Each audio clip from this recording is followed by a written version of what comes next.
तम साधारणतंत्र दिवस उपलक्षे ढेंकानाल जिलावासी समस्त जनसाधारण समस्त छात्र छात्री बुद्धिजीवी समस्त सरकारी कर्मचारी सामाजिक बंधु आईनजीवी विशेषकर समस्त को मोर आज दिन में शुभेच्छा शुभकामना।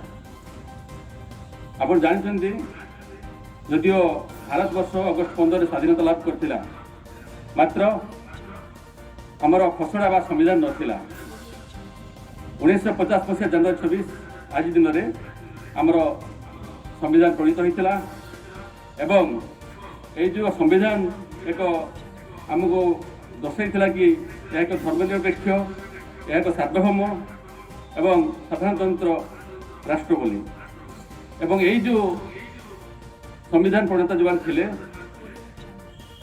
बाबा आम्बेडकर पंडित जवाहरलाल नेहरू डॉक्टर राजेंद्र प्रसाद एवं आमर ओडिशार हरेकृष्ण महता मालदेवी इत्यादि जो थे आज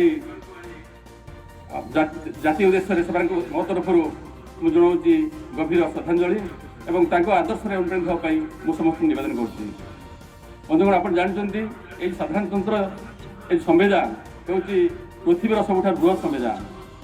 यहाँ पर्यवेसित होती समानता एकता और सार्वभौमता उपर यह आमको अनुप्राणित कर जातीय पताका संविधान आमको कहूँ कोटि कोटि जनसाधारण को एकता सूत्र बांधि रखापी संविधान हूँ एकता सूत्र बांधि रखापी हूँ आमपाई गर्व और गौरवर विषय।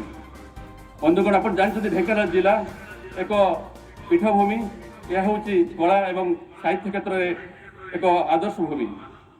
यहाँ हूँ आमर कपिलास आमर आमर हूँ जोटा कि कपिलास सहित तपोवन एवं जोरंदा सप्तशଯ୍ୟା एवं जो बहुत अच्छी आमर जो अच्छी पर्यटनस्थली हजार हजार दर्शक आकृष्ट करमर यही भूमि। यही भूमि हूँ वीरर भूमि। एटी बाजीराउत शहीद होते सर्वकनिष्ठ जी बाजीराउत थे शहीद होते एटी हूँ आमर गडजात गांधी सारेंद्रधर कर्मभूमि थिला सी स्वाधीन संग्राम भाग नहीं। ये हूँ मुंशी मल्लिक जे कि जड़े संग्रामी थे एवं एम बहुत ये अच्छा जो मानकर बलिदान आमको आज अनुप्राणित कर आदर्श केमती आगक जावा यहाँ आमको प्रभुत हो। बंधुगण आज हूँ एपरी दिन